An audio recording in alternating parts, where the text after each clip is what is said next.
Hi, welcome to another episode of Hot Take or Big Take. Hi, I'm Weiren, I'm Nicholas. and we are an education lifestyle podcast where each week we discuss a topic, and at the end of the session we decide whether or not the topic is interesting, which is, Hot Take, or frustrating, which is. Big Take.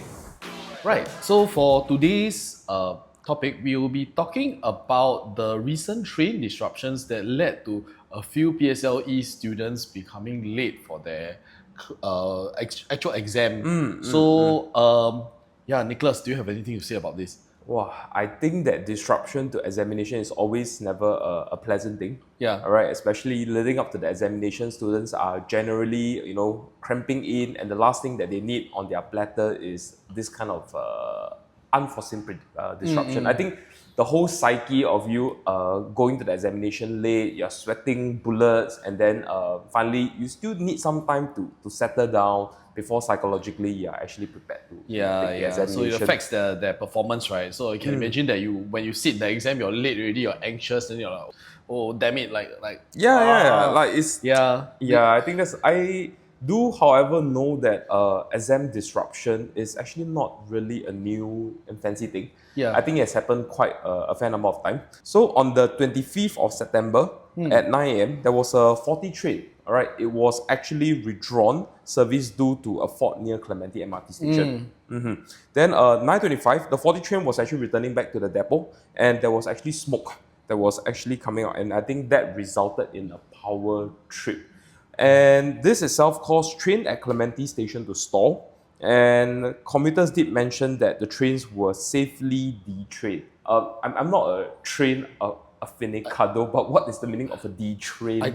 I think they get the passengers to get off the train and Okay. walk along the tracks to the next. I think there was a nearest very station. famous Yeah. image of Yes, people yes, walking yes. along the track, right? Okay, so this itself at 9:52, SMRT actually posted on Facebook informing that there will not be any train service between Boon Lay and Queenstown, and that this was actually due to a traction power fault. I think for this particular train, I do believe they didn't decommission it for whatever reason SMRT has.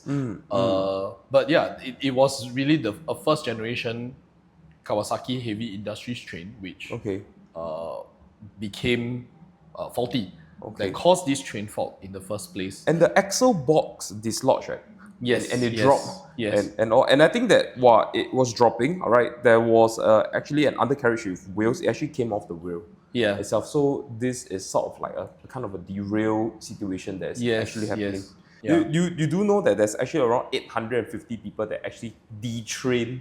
I and they started have to seen walk on the track. I've seen the pictures Yeah. on the news, and it's quite terrible. I see the super duper crowded stations and people queuing up and complaining on social media about work. But I think that the authorities was actually swift to remedy, because they started at 5 p.m. All right, that there will be shuttle train services. All right, that will operate between Boon Lay and Jurong. But I feel that the buses that will cater, I think it's the EWL bridging service itself. I think it was not prepared adequately in the volume that can meet the number of commuters that's actually being affected. So I think it still result in a lot of queues. People late, and all. yeah. So I think in a very time-sensitive time of a job and those people going to school, I can imagine that this is actually quite panicky. This itself happened on the 25th of September, and at the time of this recording, the train track has already been remedied. Yes. During this downtime itself, I think there was actually quite a few panicking parents. So if I'm not wrong, there were about 5 or 6 PSLE students that were actually late. Affected, due to all yes. they were Yes. actually late. So I believe MOE did mention at the end of the day that they were given the full amount of time for the paper. But I think, like as we were saying just now, psychologically it does have a very, very big effect. Yeah. Like you're late already, oh no, like what am I gonna do? Then you're sweating already, then you cannot start the paper on with a sound mind, with a clear mind. I do know that for those that doesn't have the good fortune of having a car and sheltering their kids, they actually told their kids to get a private hire. Yeah. Grab and all. And at that time itself, the search, I mean, I was Search looking. pricing was insane, right? So this is about $30+, and I think that this is much more than unusual. So the bridging service was actually still available, all right. But parents, like I mean, you always want the best for your kids. You just want to have them avoid all this. And would you have just booked a cab in advance? Yes, yes. you understand that. For me, I think if you've been following our podcast, you will know that I have a primary school kid. So I think with this in mind, I when it comes time for my kid to take the PSLE, definitely, I will be sending my kid in a car myself, or I will be booking a Grab for the kid the night before. I think no compromise there. No compromise there. Okay. Yeah. So if we talk about this whole train disruption thing, I want to take a step back and really discuss about the psychological emotions, not just of the students itself, Yeah. but more on parents and commuters. I mean, I'm the one to say, like, I mean, if let's say things are really not up to my expectation and to my standard, I tend to get a little bit whiny. All right, but I do want to know our expectation being reasonable.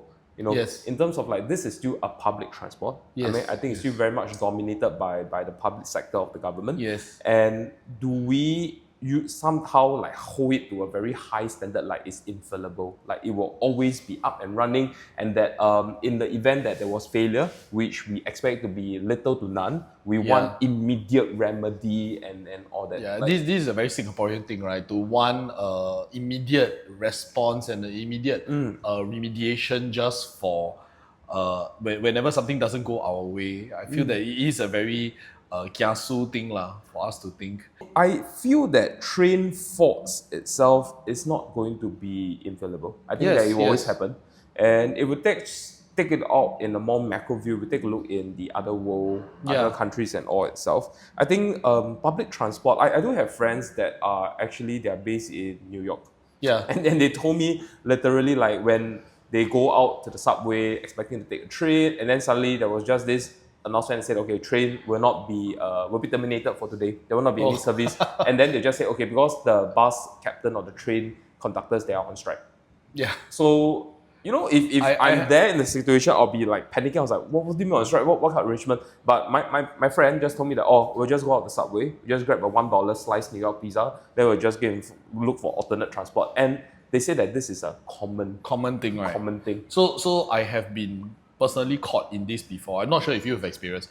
I was in Germany. I think I was taking a train from one state to another, and then I was suddenly told that the trains will be delayed for like 1 hour, 2 hours because of people going on. But are you in a very like ulu area that's it? You just really have to suck thumb and wait for that 1-2 hours, or you can make alternate arrangement? I think can make alternate arrangements lah. I think I can take another train to somewhere else, and then from there take another train. But I think at the end of the day, the timing doesn't make sense. Doesn't make sense already. But this is in stark contrast to my time in Japan. So for the viewers, okay. For the viewers who don't know, like I did my masters in Japan. So I lived there for 2 years. And I mean, you have been to Japan before. Yes. I'm sure most Singaporeans have been to Japan before. So the trains are impeccable. They are like to the minute sort of accuracy. Okay, but for the train part in Japan, I believe it's not run by one single conglomerate. It's like multiple companies, operators, right? Yeah. I believe that Singapore trains, from a macro view, is like, as we say, like if we compare to places like Germany, we compare to places like France, or most other places, I think Singapore, the reliability, I believe, is okay. I don't know the actual statistics of how to measure like train reliability, but as far as my anecdotal experience is concerned, like it's perfectly fine. Just curious over here, have you ever have students who were late for examination for God knows what reason, and how do you deal with these students? I don't think. Well, I cannot remember the exact protocol of what happens if the students are late. Is there a cutoff? Like after that, that's too bad for you? I think there is a valid, like if you provide a valid reason, they may consider like, okay, I'll just give you the allocated time lah. Yeah, then some students in actual exam halls, like because of whatever medical conditions, they get extended time as well. So I believe those students will just stay back, whereas they release the rest of the course. Okay.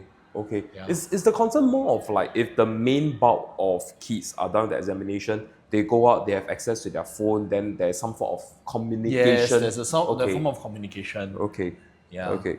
So truth be told, over here, if we're talking about train faults and bus breaking downs and everything, there's actually another form of transport disruption, and this was actually quite kind of rare. All right, I don't know if the listeners actually are aware of it, but in 2012, there was actually a Singapore bus strike.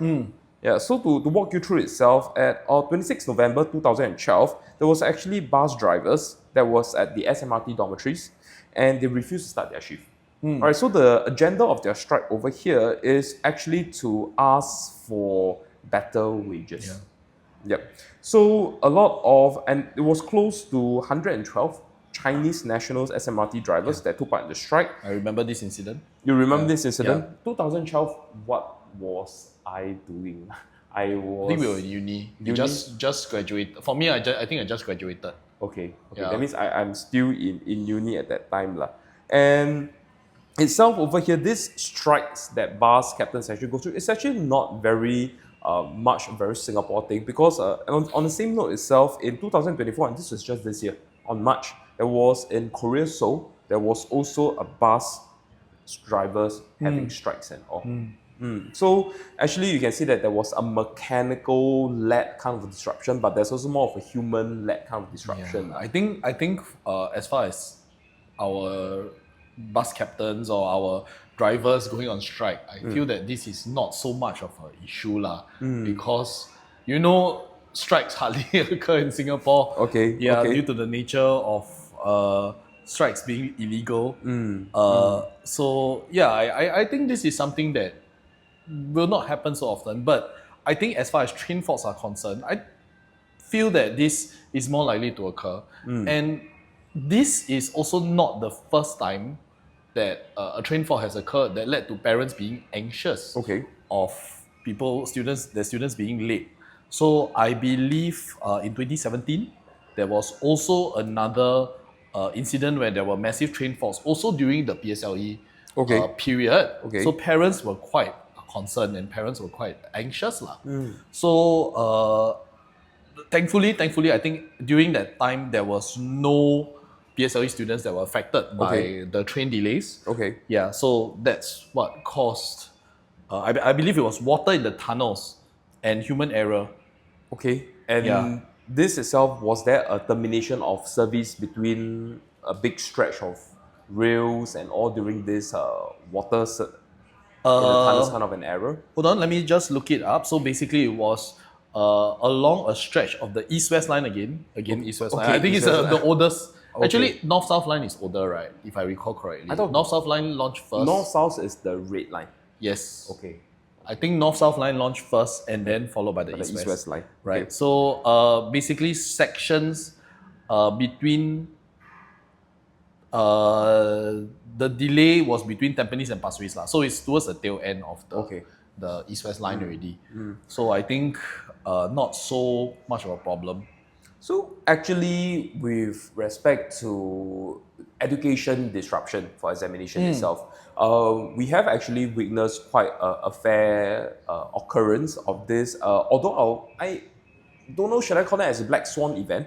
There's Yeah. always externalities that is beyond our control, and I think Singapore was actually quick to adapt. Yeah. And I felt like all this situation that actually happened did have its own silver lining, because I think it catalyzed and catapulted the Yeah. evolution of how a classroom is now no longer so much on site. Yeah, but it I can think I be know what you're off-site going to from say it. already lah. Yeah, okay. So Yeah, all of we us have- we have to yeah. say it. All right. So COVID. All right. I Yes. think COVID is the elephant in the room over here. So on 3rd of April, do you remember Lee Hsien Loong came out, with his fancy porcelain cup, was drinking, changing language and all. Yeah, he mentioned about circuit breaker. Yes. Yeah, so circuit breaker, I think this was a part in a lot of Singaporeans' life like that. I think things really came to a halt, and Yeah. then we are forced to adapt. Whether you want it or not, you have to adapt. And with respect to education itself, all right, they have the whole introduction of home-based learning, aka HBL.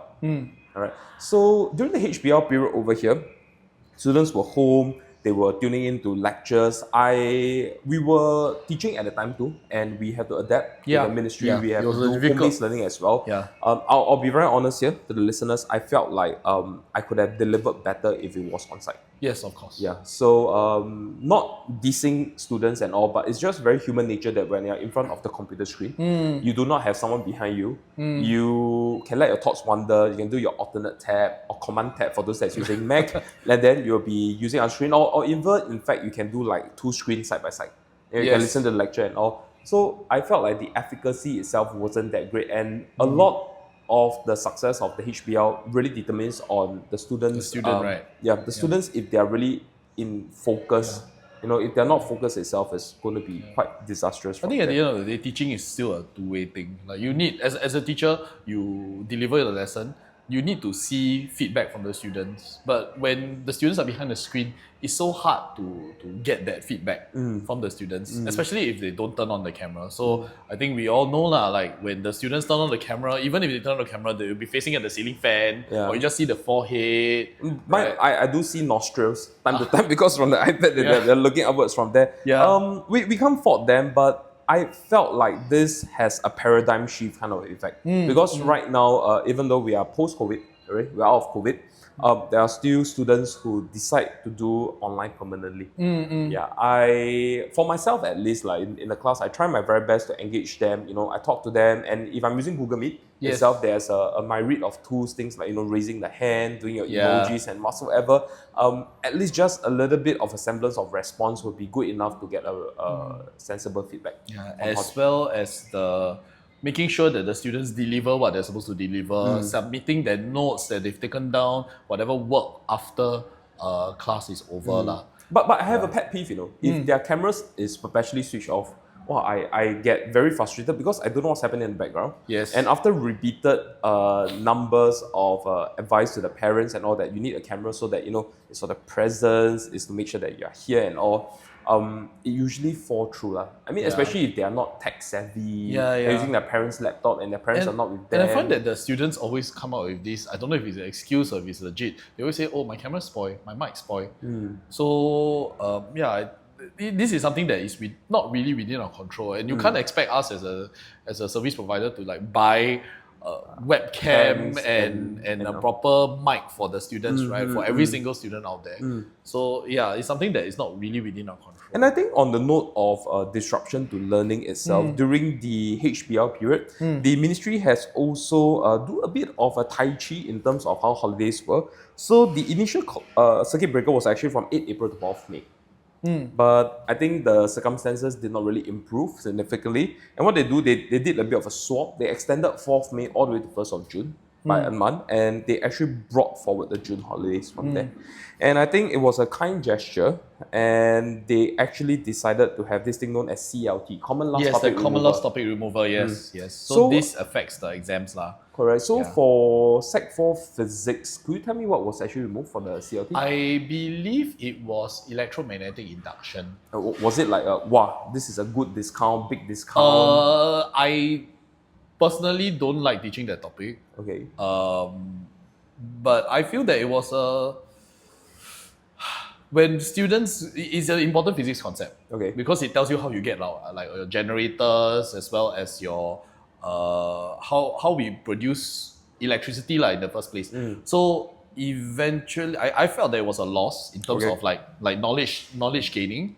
But AMath, however, there was this topic called plane geometry that was taken out. I heard it's quite a big thing, right? No. Plane geometry is a topic that doesn't really affect other topics, and then it doesn't translate so well to JC. So I felt that it was, I personally felt there was a relief not to have to teach. But plane right now, geometry. it's back to stay. It's back. It's back to stay. It's back in. Okay. For your chemistry, Chemistry how was itself, it like? it was organic chem that was removed. But Wow. not the whole organic chem. No, Was it the whole? organic chem was removed? Wow. This is it's really like a big thing because organic chemistry itself, unlike what you mentioned about plane geom, it does have a very fundamental big- foundation in Yeah, JC. in JC, right? It's half the JC Yeah, syllabus. so I was actually a little bit fearful because if the student were to make it to JC and they actually did not have an organic chemistry background, I felt like it would be disadvantageous. I think it was the same thing for EMath, where they removed vectors. So they remove vectors from EMF, and when you go to JC, I believe there are some JCs, the first topic that they start off with is vectors. So But yeah, I think will the secondary vectors help the JC vectors? definitely lah, definitely. They will. But I think the impact is not as big as if you remove the whole organic chemistry. I But felt that there was a huge I discount. think a fortunate thing, however, was that I did read the ministry website. A ministerial statement is that schools can still choose to teach, Yes. but they will remind the students that it's not examined. yeah, but I think it's still human nature lah. So, Like, I'm not going to be examining. yeah, I'm not going to be. I do know that there were one or two schools that actually launched the lectures for them to watch after their O levels. Will you do it? I won't No. do it. lah. I won't do I it. finished my O levels already. I just want to play. I just want to Yeah. sit down, play my computer game, watch TV. Yeah. But this itself, the HBL, the whole success comes from attitude shift, but also for household to at least be having some ownership of devices. Yes. So what if you have multiple kids and you only have like one device and Yeah. it's concurrent? So schools did actually mention that they will be loaning out devices during those period of time Yeah. lah, to those households to ensure that you will not be limited by the number of devices. I think it's also quite sad because I do know of people, maybe they have the device, but they don't have the space. So Okay. so if let's say we have somebody older sibling, then we have two younger siblings like really really young, maybe like P2, P3 that kind. And they're like running amok and everything. Then they simply cannot It's not concentrate. a very conducive. So maybe area. maybe they have the device, but maybe the space is an issue. And for myself, I personally tried to conduct e-learning for my son at the time was I think he was 5 years old, and it was impossible. When you have young kids, it home. was absolutely impossible for them to just sit down and then like watch the video for extended periods of time. Yeah. Because of their attention span. Yeah, they simply cannot do it, and it still has to be assisted lah. Yeah. So let's even reel ourselves backwards all the way towards SARS. So can you remember about SARS Yes, itself? I remember specifically SARS. So I think for a lot of our younger viewers, you have no idea about this. I think it's very foggy and cloudy for Yeah, me. yeah. I just know that there was a closure from 27 March 2003. That's close to 21 years ago. Is it my mathematics correct? Because the closure was at 2003, 2003, right? Yeah. So yeah, that's 21 years ago. Oh my gosh. Yeah, and it was closed all the way to 6 April 2003 as well. I remember I was Sec 4 at the time. So I also remember there was 1 week long. It wasn't that long.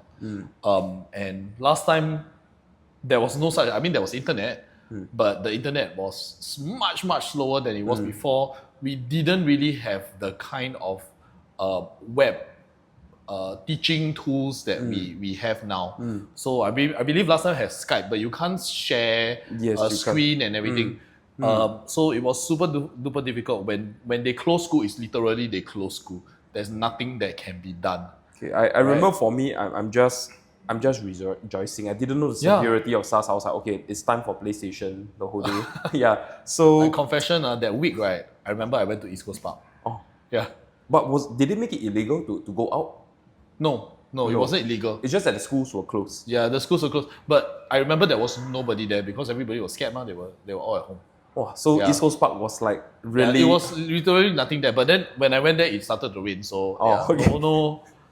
no enjoyment for me. So in your memory, was there also any other externalities that leads to exam disruption? Okay, so this is not exactly an exam disruption. So Okay. one incident comes to mind. Actually, two incidents come to mind. I don't know whether or not you recall, not too long ago, and this is in 2017 again. I think 2017 is a very eventful year for Very exams. volatile and eventful year. Yeah. Yep. So this was for the 2017 A-level papers, Okay. where I'm not sure if you remember this. 238 A-level chemistry scripts were stolen in England. Yeah. So apparently, what happened was that the courier that was supposed to deliver the scripts to the markers, his van got robbed. And they stole the script. Yes. why is the script valid? Okay, never So mind. I imagine that there'll be some postman with some van, Okay. right? Then somebody just break into the van and then steal everything inside. hoping that it's like checks and all. But I have no idea. Then Like, how what? were the students then being given a fair grade for this? I stolen believe script? statistically there is something that can be done lah. Okay. So I do believe, and I do remember that at that point in time, the Straits Times reported on some students, like they interviewed some students, then they were like, actually I'm very happy because I don't think I did that well for my Chem Paper 3. Do you have any students that were affected by this? I did have, because I just started teaching then. So I recall that my A-level students, they were more on the, like what you say, on the happier spectrum. They were like, oh, you know what, I winged the paper, so you know what, if it's lost, it's my good fortune. Yeah. But they did tell me, however, that they will be using their prelim score as a proxy for their A-level results. So I don't know, prelims are usually more notorious. Yeah, I think this kind of thing is a bit. They won't be so transparent now with how they provide the A-level grade. But I believe 2018, this same incident happened again, right? Yes, and this time round to the O-level A-math paper. So if you suck at A-math, right, or at the very least you feel that your A-math is not so good, you can pray and hope that this thing happens again lah. So apparently what happened was that there was somebody in the UK was supposed to be transporting the A-math papers. I believe it's a marker. And I believe he's bringing it back to his hometown. And then because sometimes the trains get so crowded, somebody took his bag by accident. Oh. And were any of the students affected by this? No. Not This affected. one, I believe the affected schools were all in the west, if I recall correctly. Okay. Yeah, so I don't have any students from that side. But yeah, what will the thief do? Well, like Yes, imagine with they all bring the script, what they would they bring do? home the bag, right? Then they open, and then they It's see all exam A-level script. exam scripts. What would they do? Yeah. I mean, unless they bottle up the tears that dried out on the kids' paper when they're doing the exam and they sell the tears. So I'm just rather curious and all from there. So I feel that for today's conversation, we went off on a tangent. We first started to talk about the timeline on the train The fault. trains, yeah. Yeah, I am not an expert in this, but I do feel like any mechanized kind of a vehicle or locomotive and all, I think even if you have proper maintenance, okay, I don't know about this, but I do have neighbors who drive like a 40-year-old Mercedes-Benz, very, very old Mercedes-Benz, well maintained, plush and nice, but part of me just feel like it's not roadworthy, even though if you keep constantly replacing, I just feel like the entire hull, there is a certain degree of how much beating it can take. All right, so I think the engineers itself at SMRT, I mean, if they do think that the train is trainworthy, I will trust that their judgment. But 40 years to me feels a little bit a bit too long to be in commission. I've just felt like there should be a little bit of a renewal, getting newer trains and all from there. And with also to students and also parents that's listening up to this, I do hope that no such incident will befall on you on those important national exam days and all. But again, these are really externalities, or maybe I'll just say as a form of frustration. You just can't really control elements like that. So, Weiren, do you felt like today this whole train fault leading to exam disruption, is it more on a tactic, on a pick tick? Oh, definitely big thing. Pick tick, definitely. Yeah. I think if it were to happen to me, I'll be like quite big thing lah.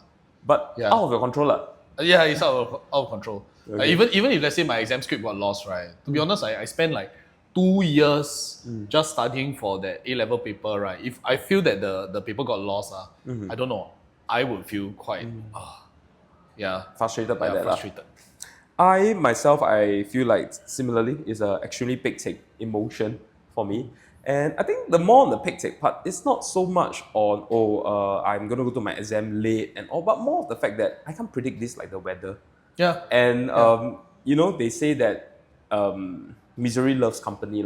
Yes. If today train fault and tomorrow, I think at this point of recording, I remember after the EWL was actually restored, the TEL got problem. The Thomson East Coast Line. Aiyo. Yeah. I do, however, hope that, we reserve a little bit of a semblance in terms of how we actually face all this disruption. I mean, yes, we can whine about it sometimes, but I think we have to understand that this is after all still a public service lah. And unless it's really privatized, and then privatized companies has a lot to answer for, I think that the government does a lot to really to remedy and salvage all this. All right, we'd like to hear from all of you to see if you are affected by it, which I do hope that you're not affected by it. How did you actually circumvent this? Do you arrange private transport and your views on this topic on exam disruption? All right, thank you. Okay, thank you.